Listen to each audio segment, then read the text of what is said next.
오늘 아침에 주님께서 우리에게 주시는 말씀은 시편 19편 1절에서 14절까지의 말씀입니다. 교독은 6절까지만 교독하시겠습니다. 하늘이 하나님의 영광을 선포하고 궁창이 그의 손으로 하신 일을 나타내는도다.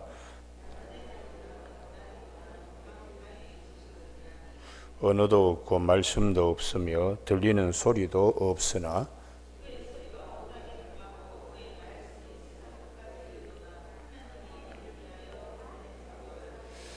해는 그의 신방에서 나오는 신랑과 같고 그의 길을 달리기 기뻐하는 장사 같아서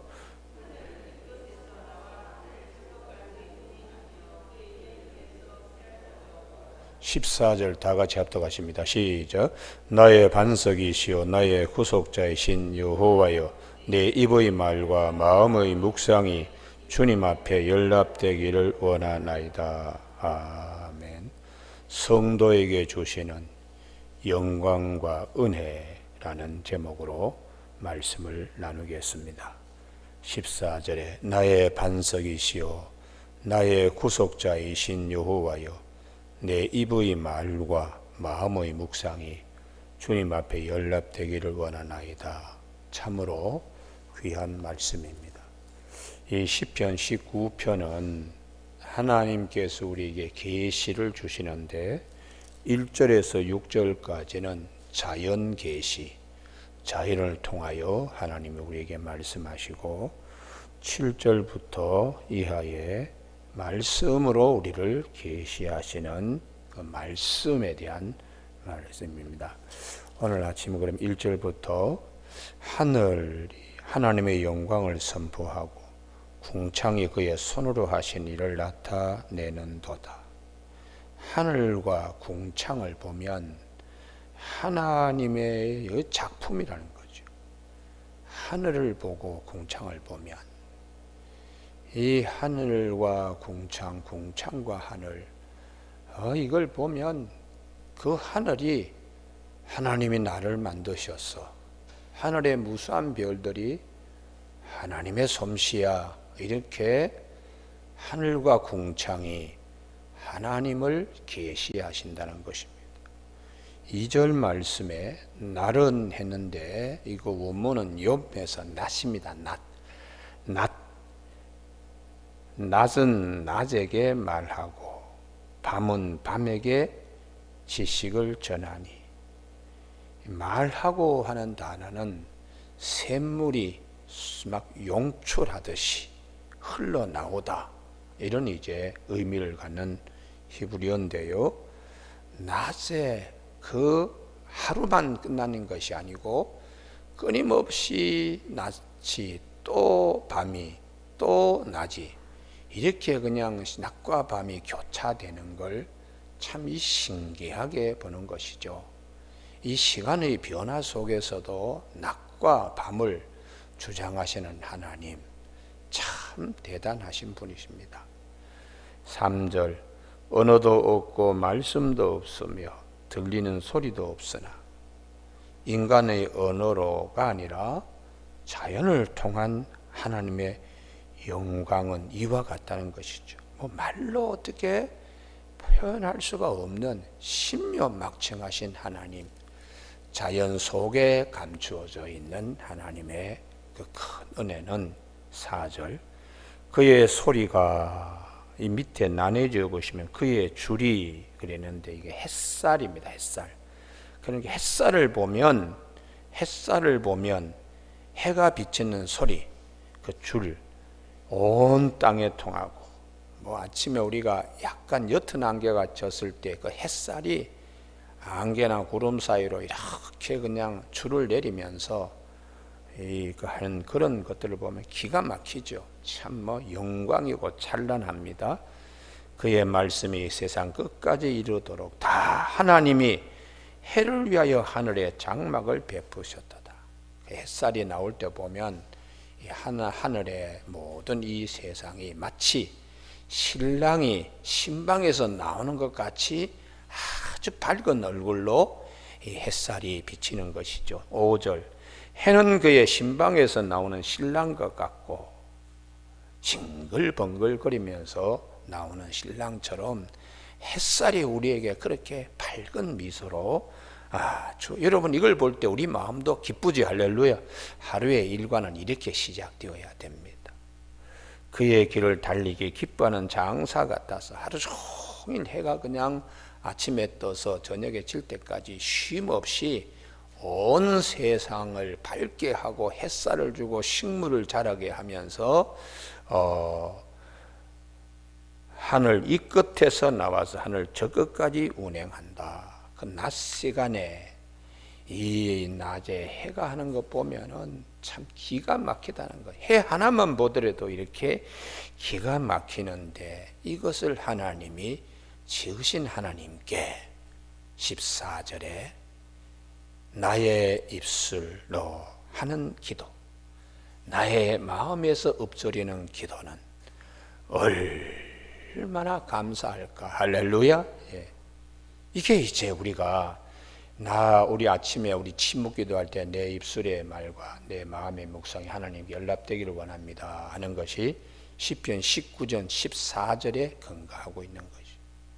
그럼 오늘 아침 우리 모두에게 참 하나님께서는 이 자연을 통하여 계시하신, 우리에서 계시는 세 가지가 크게 있어. 하나는 역사 계시, 이스라엘의 역사를 통하여 하나님이 우리에게 말씀하시고, 두 번째는 자연 계시, 자연을 통하여 말씀하시는 것입니다. 자연 계시는 하나님이 계심과 하나님의 영광과 하나님의 사랑과 그분의 모든 역사를 말씀하고 있어요. 그래서 예수님께서도 이 마태복음 6장 26절에 공중에 새 봐라, 심지도 않고 거두지도 않고 창고에 모아들이지도 아니하되 너희 하늘 아버지께서 기르시나니 너희는 이것들보다 더 귀하지 아니하냐. 오늘 시편 기자는 해를 보고 그렇게 하는데 예수님은 아주 작은 거, 공중에 나는 새, 참새같이 사람들이 별로 관심을 두지 않는 이 숲에서 저 숲으로 옮겨 다니는 참새도 하나님이 다 그렇게 먹이시고 기르시는데 뭘 그렇게 염려하나. 너희 중에 누가 염려함으로 그 키를 한 자라도 더할 수 있겠는가. 이 키가 목숨이라는 뜻을 갖고 있습니다. 염려해서 그 목숨을 한 자라도 더 키울 수 있겠는가. 그런 이제 말씀이겠지요. 또 너희에게 어찌 의복을 위하여 염려하느냐. 너희가 들의 백합화가 어떻게 자라는가 생각하여 봐라. 자연을 묵상하면서 들의 백합화, 작은 풀입니다. 하늘의 궁창과 하늘의 별들과 하늘의 해를 통해서도 하나님은 계시하시지만 예수님은 작은 것을 보더라도 하나님의 사랑을 우리가 알 수 있다.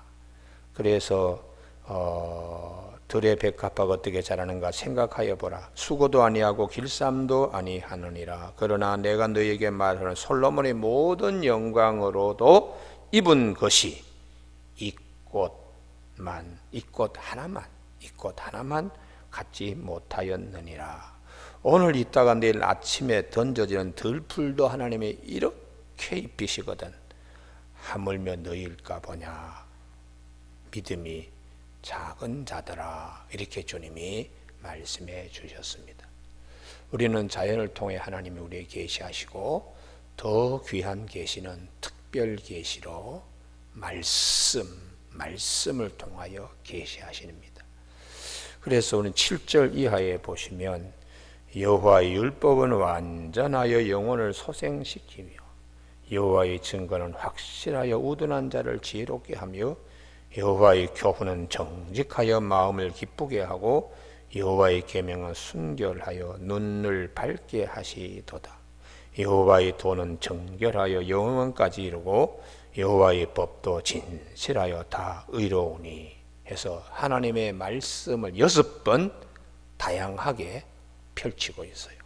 하나님의 말씀은 그 귀한 특별 계시로서 말씀은 우리가 이렇게 저렇게 참 표현하더라도 부족하지요. 6번 같이 반복을 하고 있습니다. 그러면 여호와의 율법은 증거는 어떻게 하는가? 하나님의 말씀을 우리가 들으면 영이 새로워지죠. 할렐루야. 그래서 이 영혼을 소성시키시고 우둔한 자를 지혜롭게 만든다는 것이, 그게 우리 영의 하나님의 말씀해 주시는 축복입니다. 기력을 회복함과 동시에 지혜롭게 하니까 이런 힘이 어디서 나오는가? 햇살을 통해서 나오는 것이 아니라 주님의 말씀이 햇살이 비치듯이 우리에게 이렇게 비친다는 것이죠. 그래서 이 사도 베드로는 주님의 말씀 참 얼마나 귀한지, 어둠에서 우리를 그의 귀한 빛으로 들어가게 하신 예수님의 역사와 같이 이 말씀은 대단히 중요하다고 베드로께서 베드로 전서 후서를 통해서 말씀하고 있습니다. 여호와의 교훈은 정직하여 마음을 기쁘게 하고, 하나님의 말씀은 우리 마음에 거짓을 내몰아버리고 참을 보게 하시니까 마음이 아주 즐겁습니다. 여호와의 계명은 순결하여 눈을 밝게 하시나니, 하나님의 뜻을 발견하면 참 마음의 기쁨이 넘칩니다. 인생을 이렇게 할까 저렇게 갈까, 이 일을 할까 저 사업을 할까 방황할 때에 하나님이 말씀을 탁 주실 때에 이 말씀이구나, 내가 갈 길이 얼마나 기쁜지 모릅니다. 방황하는 영혼들에게. 그래서 주님의 말씀은 정직하고 순결하여 우리의 눈을 밝게, 방황하는 인생에게 주님께서 뜻을 발견하여, 하나님이 왜 나를 이 땅에 보내셨으면 이 땅에서 어떻게 살아가야 하는가를 말씀하시는 그 뜻을 발견할 때에 얼마나 기쁜지, 아침에 햇살이 신랑이 신방에서 그냥 나오는 것처럼 내 마음에 하나님이 입혀주시는 기쁨이 넘치게 됩니다. 여러분, 오늘 아침에 날마다 이 축복이 있기를 바랍니다. 야, 하나님 이 일을 어떻게 해야 됩니까? 그렇게 막 할 때에 성경 말씀을 통하여 하나님이 계시를 통하여 계시를 우리에게 주시는 거예요. 그래서 이 말씀이구나. 참, 그래 주의 말씀은 내 발의 등불이요 내 길의 빛이라고 시편 119편 105절에서 말씀하고 있습니다. 그 다음에 9절, 여호와를 경외하는 도는 정결하여 영원까지 이르고 여호와의 법도 진실하여 다 의로우니, 우리에게 하나님의 말씀이 진실과 의로움과 진실을 주시니 참 감사하지요. 오늘 아침 우리 모두에게 이 참 햇살이 비쳐서 온 땅을 밝게 이렇게 하는 것처럼 진실과 의로움과 진실을 우리의 가슴에, 마음에, 심령 깊은 곳에 비춰주시는 하나님께 감사할 수 있기를 바랍니다. 여러분, 우리가 이 축복이 넘칠 때에 사람이 달라지게 돼요. 사람이 달라지게 됩니다. 내 속의 영혼 깊은 곳에 고뇌도 햇살이 식물을 비춰가지고 열매를 맺게 하고 꽃을 피우듯이 주님의 말씀이 진실과 의로움이 빛이 내 마음에 참 비치면 성도로서의 그 기쁨은 이루 말할 수 없어요. 여러분, 오늘 아침에 이 기쁨이 꼭 있기를 주님의 이름으로 축복합니다. 그렇기 때문에 10절, 세상 사람들은 금을 참 좋아하고 사랑하지만 우리는 금보다 더 계명을 사랑하는 겁니다. 금 곧 많은 순금보다 더 사모할 것이 꿀과 송이꿀보다 더 달도다. 무엇이요? 주님의 말씀이 너무너무 그냥 귀하고 달고, 그래서 복 있는 사람은 악인의 꾀 죄인의 길 또 오만한 자리의 자리를 앉지 아니하고 오직 여호와의 율법을 즐거워하며 그 율법을 주야로 묵상하는 자로다. 너무너무 말씀이 그냥 달아서 말씀 그냥 파묻히는 거예요. 할렐루야. 이게 이제 우리 인생에 이런 이제 시간들이 꼭 찾아옵니다. 그 어느 때보다 주의 말씀이 아주 그냥 달고 달아서 우리 꿀을 먹으면 또 먹고 싶고 그렇습니다. 얼마나 또 작은 양을 먹어도 눈이 밝아집니다. 그러니 주님의 말씀이 없으면 우리 인생이 얼마나 건조하고 몸이 건조하고 참 푹박지겠습니까? 주님께서 우리에게 자연을 통해서도 계시해 주시고 특별 계시로 말씀을 우리에게 주신 거, 이거 대단히 감사히 여겨야 되는데, 그래서 11절 주의 종이, 이게 참 귀한 말씀인데요. 에베드, 종, 섬기다. 말씀을 섬기는 자, 주의 종이 이 귀한 말씀을 받들어 섬기는 것, 경고, 이것으로 경고를 받고 이것을 지킴으로 상이 크니이다. 우리 모두가 주의 말씀을 맡은 자로 축복이 있기를 바랍니다. 하나님 말씀 잘 순종해야지, 순종하지 아니하면 저주나 화나 인생의 방황이 있지만 잘 받들어 순종하면 들어가도 복을 받고 나와도 복을 받고 과실 광주리에도 떡반죽 그릇에도 하나님이 복 주시고 후손들 자손들 다 식구들이 머리가 될지언정 꼬리는 절대로 하지 않게 해주신다는 신명기 28장의 말씀이 있습니다. 그래서 아침에 여러분 이 계시 말씀을 잘 섬기고 말씀을 정말 사랑하고 그러면 하나님이 우리에게 부어주시는 풍성한 사랑이 그냥 날마다 우리 속에서 샘솟듯이 용출하게 되는 것입니다. 오늘 아침 우리가 이 말씀이 되게 중요하고, 그러면 이 말씀을 통해서 우리의 죄도 거울 비춰보듯이 볼 수 있으니까 얼마나 감사한지. 12절 자기 허물을 능히 깨달을 자 누구리요?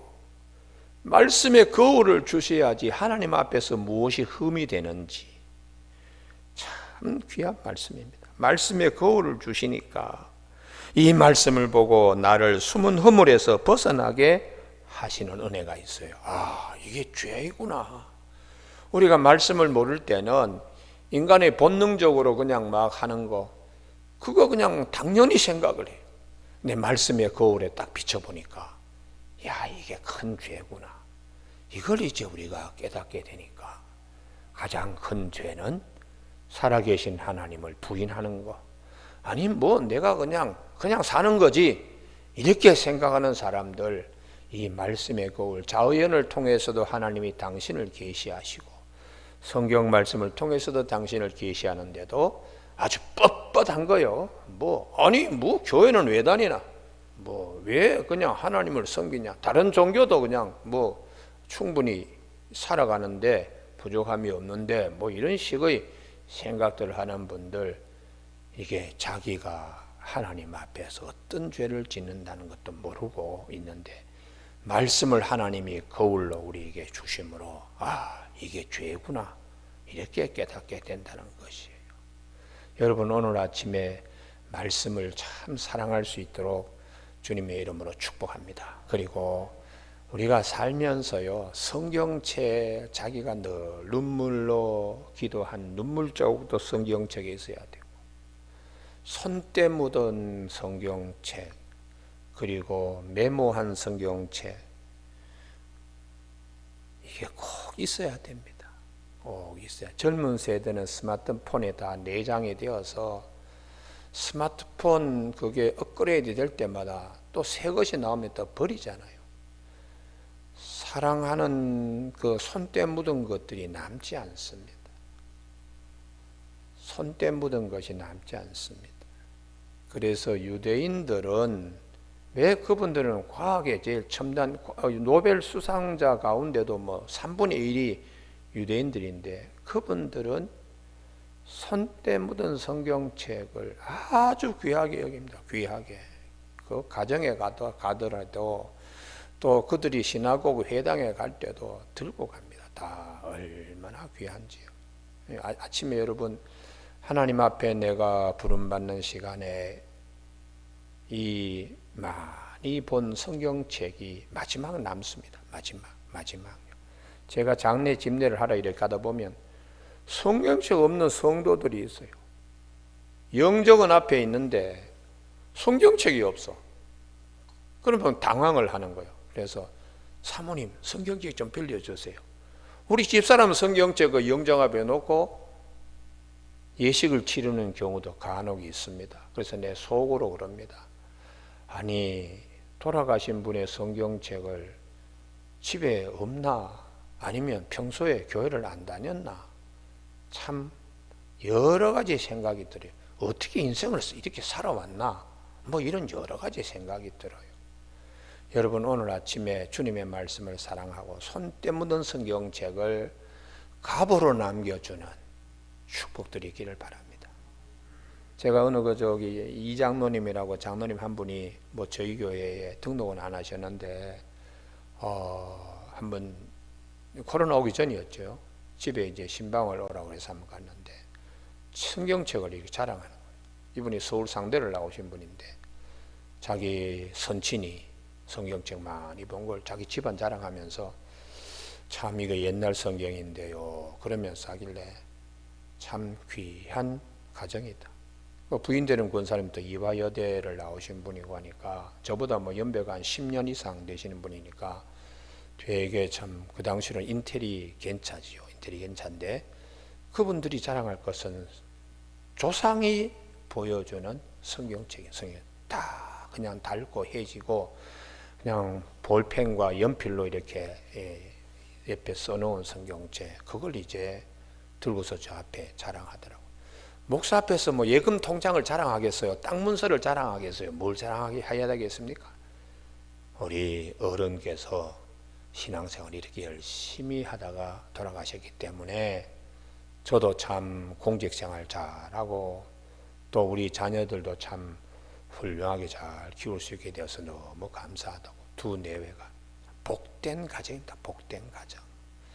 여러분 오늘 아침에 우리 모두가 이 은혜를 꼭 기억하며 기도할 수 있기를 바랍니다. 더 귀한 것은 13절 또 주의 종에게 고의로 죄를 짓지 말게 하사 이 고범죄라고요. 이 고의로 죄 짓는다는 게 이게 제담이라는 히브리어인데 이게 뻣뻣한 거예요. 뻣뻣한 거. 교만. 내 속에 교만. 내 속에 뭐 뻣뻣한 거. 그러니 뭐 사회에 어떤 출세를 좀 하면 목에 힘이 들어가죠. 돈 좀 벌면 목에 힘이 들어가고 목소리도 그냥 힘을 주고 아주 뻣뻣하고 교만한 거. 이런 죄가 나를 주장하지 못하게 하소서. 뭐 사람의 교만이 사실은 하나님의 말씀에 비춰보면은 이게 바뀌어야 돼요.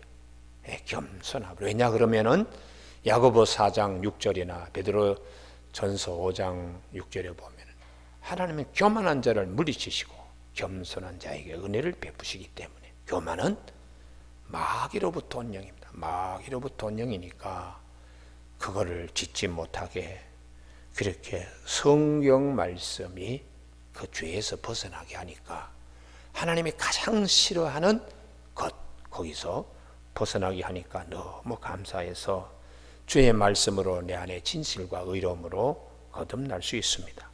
그 죄가 나를 주장하지 못하게 하소서. 그리하면 내가 정직하여 큰 죄가에서 벗어나겠나이다. 이렇게 마지막 이제 정말 중요한 것은 14절입니다. 나의 반석이시여 나의 구속자이신 여호와여. 이 구속자 고엘이라는 건데요. 룻기에 보면 룻이 가나안 땅 베들레헴에 심겨질 수 있는 이유는 고엘 제도 때문입니다.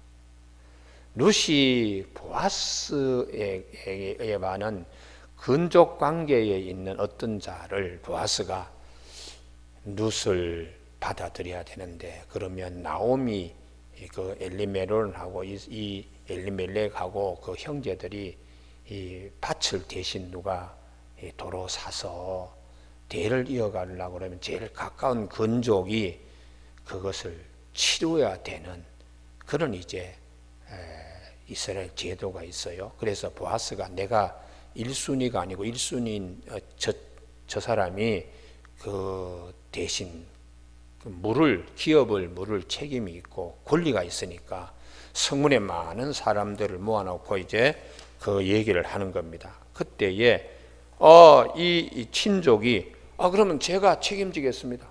제가 그 기업을 무르고 땅을 사겠습니다. 이렇게 이제 얘기할 때 또 하나가 있는데, 땅을 대신 가져가면은 룻도 책임져야 되는데, 그러니 이분이 그것은 내가 못하겠습니다. 그래 포기를 하는 거예요. 그래서 포기를 할 때에 방법에 신발을 벗어서 넘겨주는 이런 이제